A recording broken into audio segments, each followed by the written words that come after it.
Oh my goodness. Oh my goodness. What a match. Athletic Club comes out on top with a nail-biting 2-1 victory over Mallorca. And listen, Iñaki Williams was absolutely sensational with that early penalty in the 9th minute. It just set the tone, right? But let's be honest, it was a tough ride. And with 18 shots, 10 inside the box, you'd think they'd score more, right? Anyway, defensively, they were rock solid. Daniel Vivian and Aymeric Laporte just shut it down, keeping Mallorca at bay. Then, boom, Alejandro Rego comes from the bench and bangs one in the 82nd minute.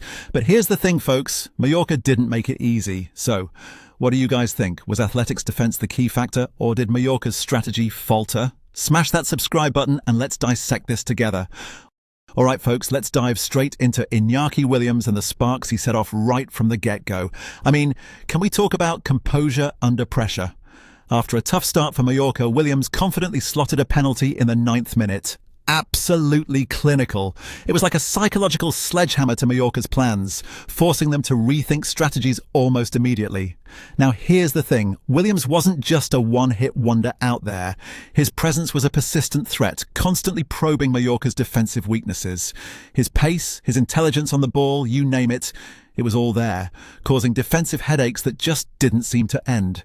And then, what about his pressing game? Oh my goodness, his constant pressure up front led to crucial turnovers, just suffocating any breathing space that Mallorca might have hoped for. So when he was subbed off in the 53rd minute, it wasn't just about taking him off. It was strategic, conserving his energy for battles ahead. And even on the sidelines, his influence lingered. That's the mark of a leader. And really, if Williams keeps up this form, Athletic's La Liga dreams, they're not just dreams anymore, folks. They're getting real. Watch this space because Iñaki's on fire. So guys, while Iñaki Williams may be setting those dreams on fire, let's talk about the gasoline on that flame. Alejandro Rego. Picture this, coming on in the 62nd minute, replacing Nico Serrano. Rego's entrance immediately added a burst of energy that Athletic was yearning for. It's like Valverde had a masterstroke planned all along. Honestly, bringing out Rego at that specific moment was tactical genius. Now, we all saw what went down in the 82nd minute. Oh my goodness, right? Rego saw a gap, took his chance, and bam! The back of the net rippled and Athletic Club fans lost their minds. It was like he just knew where he had to be, feeding off the tactical lapses from Mallorca. His sharp instincts brought that crucial second goal that not only shifted momentum, but also revitalized the team after that tense equalizer from Samu Costa.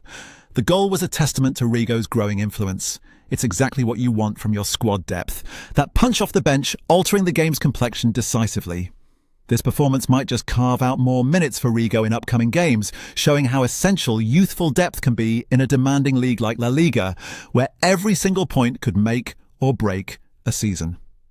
But hold on, because we also need to talk about Mallorca's tactics in detail, particularly their defensive bravado. So here's the thing.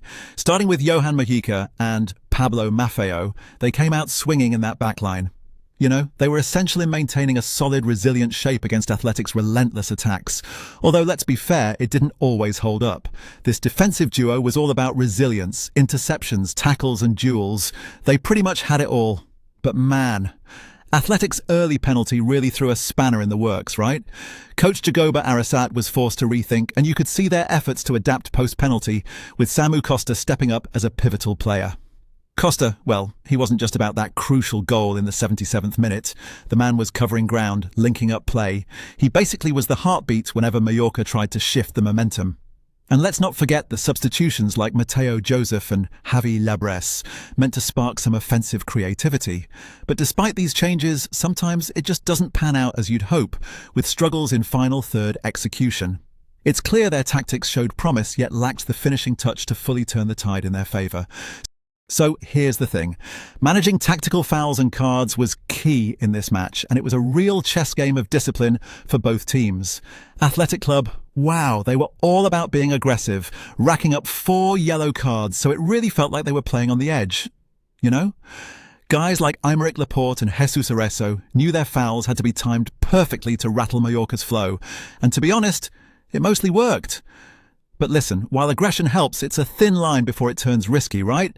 Then there's Mallorca's tougher run, 5 yellow cards, 1 expulsion, all adding up to make life hard, especially with Antonio Sanchez getting sent off. Losing a foot soldier like that when you're trying to claw back is tough. So, you've got to wonder, what could Arasat have possibly changed strategy-wise at 10 men? Now, if you were in their shoes, would you handle things differently? Does this aggressive style pay off, or is it just playing with fire? Let's hash it out in the comments. Love hearing your takes on matches jam-packed with drama like this.